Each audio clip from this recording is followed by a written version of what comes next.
मैं मृत्युंजय कुमार सिंह, अर्थशास्त्र शिक्षक,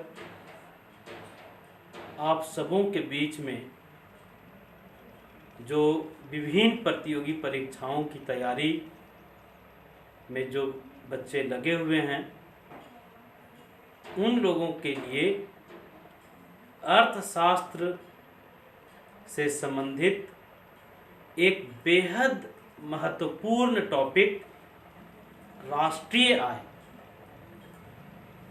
पर चर्चा करने के लिए प्रस्तुत हूँ। आप लोगों के बीच में मैं 15 से 20 मिनट तक रहूँगा और इस 20 मिनट के अवधि में राष्ट्रीय आय की बेहतर समझ आप लोगों में विकसित करने का मैं प्रयास करूँगा। चलिए अब हम लोग अपने टॉपिक की ओर आते हैं। आज हम लोगों का टॉपिक है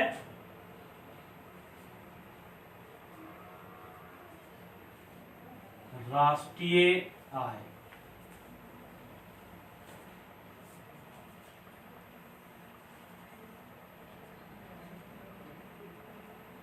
हम सबों को ये बात पता है कि राष्ट्रीय आय किसी भी देश के आर्थिक विकास का मापक होता है। दुनिया के किसी भी देश के आर्थिक विकास को यदि मापना हो तो मापने के बहुत सारे इंडिकेटर्स हैं, बहुत सारे इंस्ट्रूमेंट हैं। उन्हीं उपकरणों में एक महत्वपूर्ण उपकरण, एक महत्वपूर्ण इंडिकेटर्स देश का राष्ट्रीय आय है।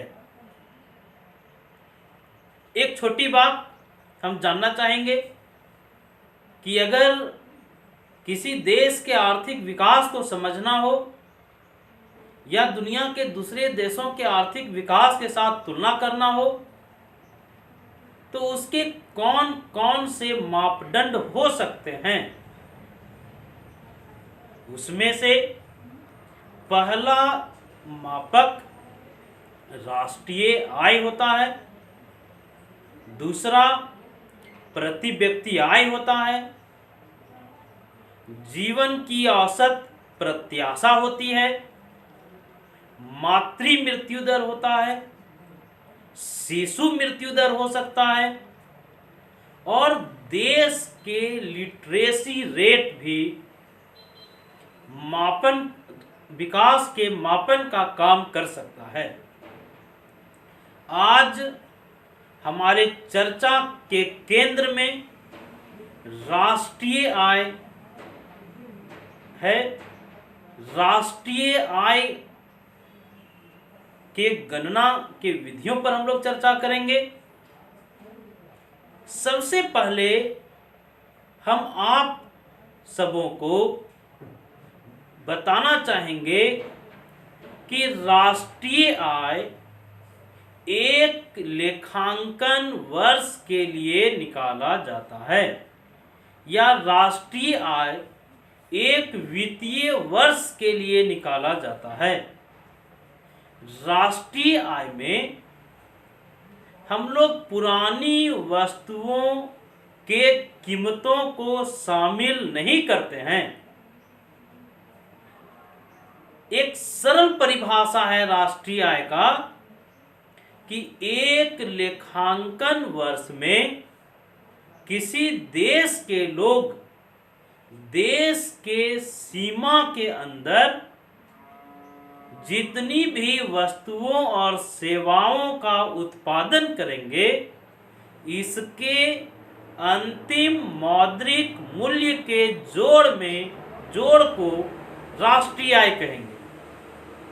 एक बार फिर से, एक लेखांकन वर्ष में किसी देश के लोग देश के बाउंड्री के अंदर जितनी भी वस्तुओं का और सेवाओं का उत्पादन करते हैं, इसके अंतिम मौद्रिक मूल्य के जोड़ को राष्ट्रीय आय कहते हैं। राष्ट्रीय आय में विदेशों से शुद्ध अर्जित आय भी शामिल रहता है। अगर हम सभी लोग राष्ट्रीय आय के इस परिभाषा को बारीकी से समझें तो इसमें बहुत सारे तथ्य उभर के सामने आएंगे। जैसे राष्ट्रीय आय की गणना का आधार एक लेखांकन वर्ष, एक फाइनेंशियल ईयर या एक वित्तीय वर्ष होता है। इस परिभाषा में जो पहला बात निकल कर सामने आया वो ये कि राष्ट्रीय आय की गणना लेखांकन वर्ष के लिए किया जाता है। एक लेखांकन वर्ष के लिए किया जाता है। हम लोग जानते हैं कि भारत में लेखांकन वर्ष 1 अप्रैल को शुरू होता है और अगले वर्ष के 31 मार्च को समाप्त होता है। लेखांकन वर्ष शुरू होता है 1 अप्रैल और समाप्त होता है अगले वर्ष के 31 मार्च को। मतलब राष्ट्रीय आय एक लेखांकन वर्ष के लिए ज्ञात किया जाता है। यही कारण है कि जब भी हम लोग राष्ट्रीय आय निकालते हैं तो राष्ट्रीय आय में पुरानी वस्तुओं के कीमतों को शामिल नहीं किया जाता है। जैसे यदि कोई साइकिल 2018 में बना और उस साइकिल को 2020 में बेचा गया तो उस साइकिल के कीमत को 2020 के राष्ट्रीय आय में शामिल नहीं किया जाएगा। इसका कारण क्या है, ये बात आप लोगों को समझ में आया होगा कि राष्ट्रीय आय एक लेखांकन वर्ष के लिए होता है, इसलिए इसमें पुरानी वस्तुओं के कीमतों को शामिल नहीं किया जाएगा। भले ही वह साइकिल 2020 में बिका था, लेकिन उस साइकिल का उत्पादन 2018 में हुआ था, इसलिए उस साइकिल के कीमत को 2020 के राष्ट्रीय आय में शामिल नहीं किया जाएगा।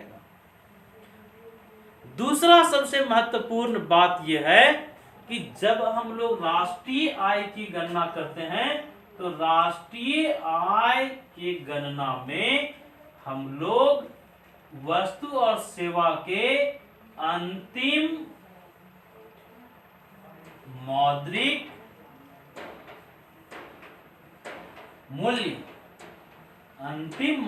मूल्य को ही शामिल करते हैं। मतलब अंतिम मौद्रिक मूल्य, वस्तु और सेवा के अंतिम मौद्रिक मूल्य का क्या मतलब है? वस्तु और सेवा के अंतिम मौद्रिक मूल्य का मतलब है कि वस्तु के मध्यवर्ती कीमत को शामिल नहीं करके हम लोग उसके अंतिम वस्तु के कीमत को शामिल करते हैं।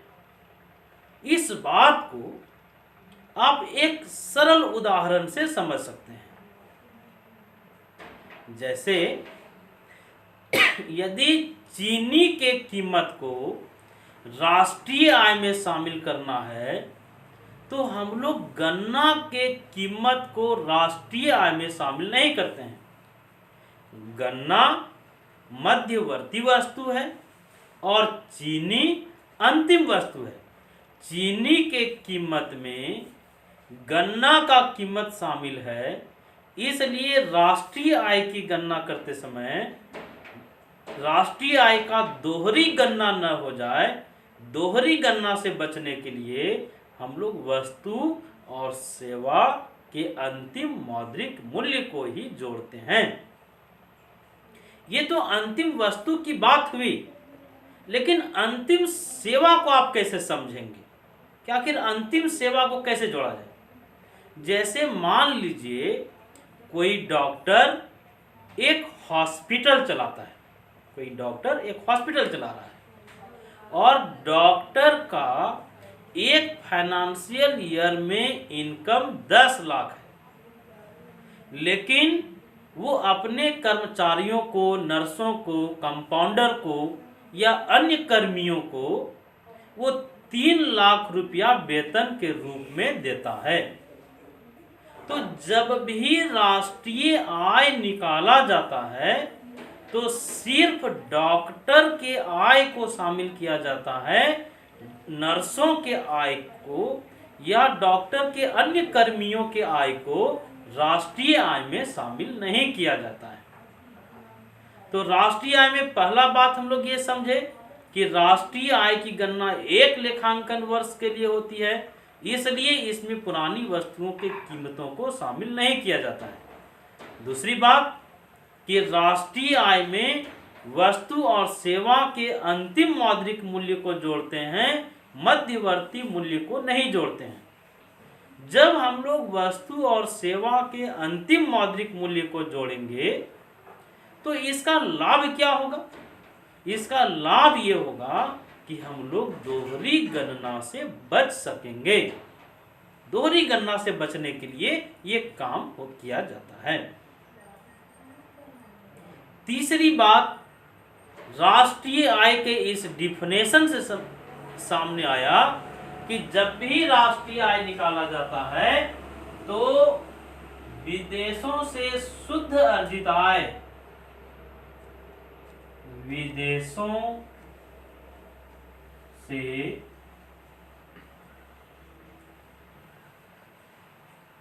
शुद्ध अर्जित आय को राष्ट्रीय आय की गणना में शामिल किया जाता है। ये बहुत महत्व का विषय है, इसको बहुत बारीकी से समझिएगा कि विदेशों से शुद्ध अर्जित आय को राष्ट्रीय आय में शामिल किया जाता है। तो पहले ये जानना पड़ेगा कि विदेशों से शुद्ध अर्जित आय क्या है। विदेशों से शुद्ध अर्जित आय का मतलब है भारतीयों के द्वारा विदेशों में अर्जित आय और विदेशियों के द्वारा भारत में अर्जित आय के अंतर को विदेशों से शुद्ध अर्जित आय कहते हैं। मतलब भारत का कोई व्यक्ति विदेश में आय अर्जित करता है, विदेश का कोई व्यक्ति भारत में आय अर्जित करता है, ये दोनों को घटाने के बाद जो राशि आएगी वो विदेशों से शुद्ध अर्जित आय कहलाएगा। हम एक बार अपनी बातों को फिर से दोहराना चाहेंगे कि राष्ट्रीय आय एक लेखांकन वर्ष के लिए निकाला जाता है। एक लेखांकन वर्ष के दौरान किसी देश के लोग देश के सीमा के अंदर जितनी भी वस्तु और सेवा का उत्पादन करते हैं, इसके अंतिम मौद्रिक मूल्य के जोड़ को राष्ट्रीय आय कहते हैं। और राष्ट्रीय आय में विदेशों से शुद्ध अर्जित आय को शामिल कर लिया जाता है। 3 बातों पर हम लोग चर्चा किए कि राष्ट्रीय आय एक लेखांकन वर्ष के लिए निकालते हैं, दूसरा राष्ट्रीय आय में वस्तु और सेवा के अंतिम मौद्रिक मूल्य को जोड़ते हैं, और तीसरा कि राष्ट्रीय आय की गणना में विदेशों से अर्जित शुद्ध आय को जोड़ा जाता है। अब एक सवाल है जो ऑब्जेक्टिव प्रश्न के रूप में पूछा जा सकता है कि भारत में राष्ट्रीय आय का आंकड़ा कौन निकालता है? भारत में राष्ट्रीय आय के आंकड़ों को कलेक्ट कौन करता है? तो भारत में राष्ट्रीय आय के आंकड़े CSO, सेंट्रल स्टैटिस्टिकल ऑर्गेनाइजेशन, किसके द्वारा? CSO के द्वारा निकाला जाता है। भारत में CSO राष्ट्रीय आय के आंकड़े निकालता है। सेंट्रल स्टैटिस्टिकल ऑर्गेनाइजेशन, केंद्रीय सांख्यिकी संगठन, राष्ट्रीय आय की समझ को बहुत बेहतर करने के लिए हम लोग कुछ अर्थ चिंतकों, कुछ अर्थशास्त्रियों की परिभाषाओं की ओर भी जाएंगे।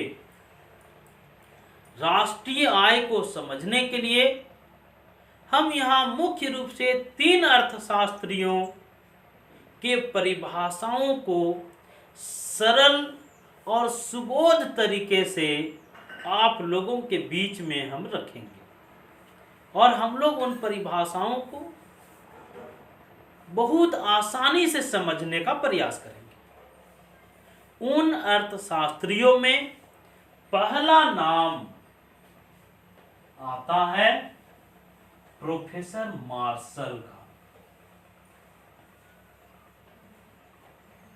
राष्ट्रीय आय को समझाने में प्रोफेसर मार्शल ने बड़े ही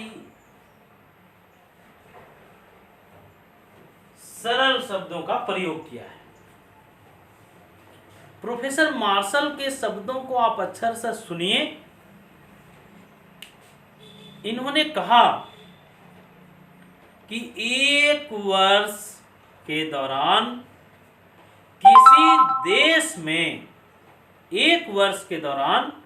किसी देश में जितने भी प्राकृतिक संपदा है, वो प्राकृतिक संसाधन स्वतः उत्पादन नहीं करने लगते हैं। देश में जो प्राकृतिक संसाधन हैं, उन प्राकृतिक संसाधनों के ऊपर उस देश का श्रम और उस देश का पूंजी, उस देश का तकनीकी जब लगाया जाता है, जब क्रियाशील होता है, तो वस्तुओं और सेवाओं का, भौतिक वस्तुओं का और अभौतिक वस्तुओं का उत्पादन होता है। मार्शल ने जिस अभौतिक वस्तु का बात हम लोगों के सामने रखा, अभौतिक वस्तु का मतलब ही है सेवा। एक बार हम फिर से दोहराएं, मार्शल महोदय ने कहा कि एक वर्ष में देश में जितने प्राकृतिक संसाधन होते हैं, इन प्राकृतिक संसाधनों के ऊपर उस देश का श्रम, पूंजी, तकनीकी जब क्रियाशील होता है, तो भौतिक वस्तुओं का और अभौतिक वस्तुओं का उत्पादन होता है। इसके अंतिम मौद्रिक मूल्य के जोड़ को राष्ट्रीय आय कहते हैं। और मार्शल महोदय ने अपने परिभाषा में यह भी जोड़ा कि राष्ट्रीय आय में विदेशों से अर्जित शुद्ध आय को भी शामिल किया जाता है। तो जब हम लोग मार्शल महोदय के परिभाषा का भी अगर एनालिसिस करें, विश्लेषण करें, तो ये पता चलेगा कि राष्ट्रीय आय की गणना में इन्होंने एक वर्ष या एक लेखांकन वर्ष की चर्चा किया और अपनी परिभाषा में ये महत्व दिए कि सिर्फ प्राकृतिक संसाधन ही पर्याप्त नहीं होता है, बल्कि मानवीय संसाधन।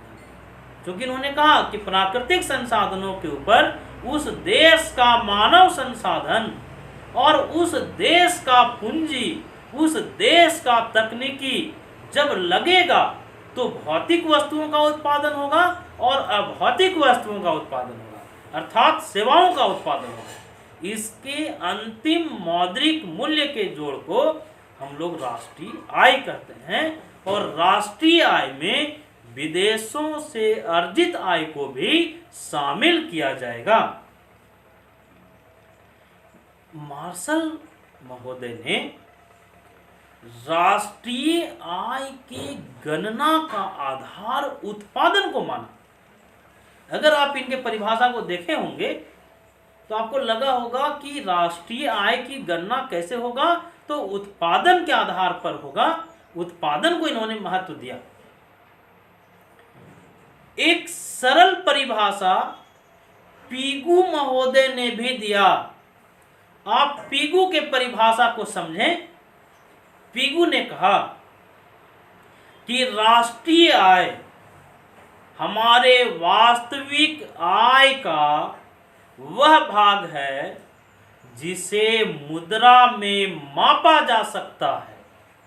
पीगू का एक सरल परिभाषा है कि राष्ट्रीय आय समाज के वास्तविक आय का वह भाग है जिसे मुद्रा में मापा जा सकता है और इसमें विदेशों से शुद्ध अर्जित आय को भी शामिल किया जाता है। परिभाषा बड़ा सरल है। हम लोग थोड़ा इसका विश्लेषण करें कि पीगू महोदय कहना क्या चाह रहे थे। इन्होंने कहा कि राष्ट्रीय आय की मौद्रिक गणना होती है, मुद्रा में गणना किया जाता है राष्ट्रीय आय का। मतलब यह है, इसको एक सरल उदाहरण से समझिए कि क्या पीगू का परिभाषा भारत जैसे जो विकासशील देश हैं, भारत सरीखे जितने भी विकासशील देश हैं, क्या इन देशों में पीगू का परिभाषा प्रासंगिक है, इसकी प्रासंगिकता है। पीगू ने कहा कि वास्तविक आय का वह भाग राष्ट्रीय आय है जिसे मुद्रा में मापा जा सकता है। मतलब जैसे कोई किसान है, वो जितना उत्पादन करता है, जितना उपज करता है, उसके उपज के उसी भाग को राष्ट्रीय आय में हम लोग शामिल करेंगे जिसे वो बाजार में बेचेगा। यदि कोई किसान 50 केजी आलू का उत्पादन किया और इस 50 केजी में 30 केजी आलू बाजार में बेच दिया, तो पीगू के अनुसार 50 केजी आलू का मूल्य राष्ट्रीय आय नहीं है, बल्कि 30 केजी आलू का मूल्य राष्ट्रीय आय है। मतलब यदि कोई किसान स्वयं उपभोग करने के लिए 20 केजी रख लिया, अपने उत्पादन का एक अंश अपने पड़ोसियों को मुफ्त में दे दिया, अपने उपज का एक भाग अगले साल बीज के लिए रख लिया, तो वो राष्ट्रीय आय नहीं कहलाएगा, वह राष्ट्रीय आय में शामिल नहीं किया जाएगा। पीगू ने कहा कि राष्ट्रीय आय वास्तविक आय का वह भाग है जिसे मुद्रा में मापा जा सकेगा। मतलब भारत जैसे देश में हम लोग देखें कि हम लोग करते क्या हैं, हमारे यहाँ जितना उत्पादन होता है उसका एक अंश हम लोग अपने पड़ोसियों को दे देते हैं, एक अंश स्वयं उपभोग के लिए रख लेते हैं, कुछ बीज के लिए रख लेते हैं और इसके बाद जो बचता है उसे बाजार में बेच देते हैं। तो पीगू के परिभाषा की एक सबसे बड़ी कमी है कि भारत जैसे देशों में जहां बहुत सारे लोगों का आय मुद्रा में काउंट नहीं होता है, बहुत लोगों को आज भी मजदूरी वस्तुओं में मिलता है, तो उन लोगों के आय को हम लोग मुद्रा में, उन लोगों के आय को हम लोग राष्ट्रीय आय में नहीं शामिल कर सकते हैं। तो हम लोग पहला परिभाषा मार्शल का देखें, दूसरा परिभाषा पीगू का देखें, लेकिन मार्शल और पिगू दोनों के परिभाषाओं में एक समानता है, बहुत सारी समानताएं हैं। जैसे पिगू और मार्शल दोनों ही राष्ट्रीय आय निकालने में अंतिम वस्तुओं को शामिल करने की बात करते हैं, मध्यवर्ती वस्तुओं को शामिल नहीं करने की बात करते हैं, राष्ट्रीय आय की गणना एक वर्ष के लिए करने की बात करते हैं, और सबसे महत्वपूर्ण बात, विदेशों से अर्जित शुद्ध आय को राष्ट्रीय आय में शामिल किया जाए, इस बात पर बल देते हैं। और सबसे बड़ी समानता मार्शल और पिगू के परिभाषा में यह है कि इन दोनों अर्थचिंतकों ने, इन दोनों अर्थशास्त्रियों ने राष्ट्रीय आय को ज्ञात करने का आधार उत्पादन को माना है। उत्पादन के आधार पर राष्ट्रीय आय का मेजरमेंट करने की बात ये दोनों अर्थशास्त्री स्वीकार करते हैं। राष्ट्रीय आय की बेहतर समझ विकसित करने के लिए हम लोगों को प्रोफेसर फिशर की ओर भी जाना होगा, प्रोफेसर फिशर को भी समझना होगा। प्रोफेसर फिशर की एक प्रसिद्ध रचना है purchasing power of money. Purchasing power of money की विश्व प्रसिद्ध रचना के रचयिता प्रोफेसर इरविंग फिशर हैं। प्रोफेसर इरविंग फिशर ने राष्ट्रीय आय को समझाने के लिए बिल्कुल एक नए दृष्टिकोण को हम लोगों के समक्ष रखा। प्रोफेसर इरविंग फिशर ने कहा कि राष्ट्रीय आय हमारे शुद्ध उपज का वह भाग है जिसका हम लोग एक वर्ष में उपभोग करते हैं। प्रोफेसर इरविंग फिशर का परिभाषा सरल है, लेकिन इसको समझने के लिए बारीकी से हमारे हर बात को समझिएगा, हमारे हर शब्द पर ध्यान दीजिएगा। इन्होंने कहा कि हमारे शुद्ध उपज का, एक वर्ष में हमारे शुद्ध उपज का वह भाग राष्ट्रीय आय है जिसका उस वर्ष उपभोग किया जाता है। अगर इन लक्ष्यदार परिभाषा के शब्दों को अगर आप नहीं समझ रहे हैं तो कोई बात नहीं, हम आपको समझाने के लिए एक बड़ा सरल उदाहरण प्रस्तुत करते हैं। प्रोफेसर फिशर ने कहा कि मान लीजिए आप एक जूता खरीदे हैं, मान लीजिए एक जूता का उत्पादन हुआ है और जूता का कीमत 1000 रुपया है। जूता का कीमत 1000 रुपया है। तो इस 1000 रुपये को हम लोग राष्ट्रीय आय में शामिल नहीं करेंगे। फिशर महोदय ने कहा कि मान लीजिए यह जूता 10 साल चलेगा, किसी व्यक्ति के पास यह जूता 10 साल चलता है।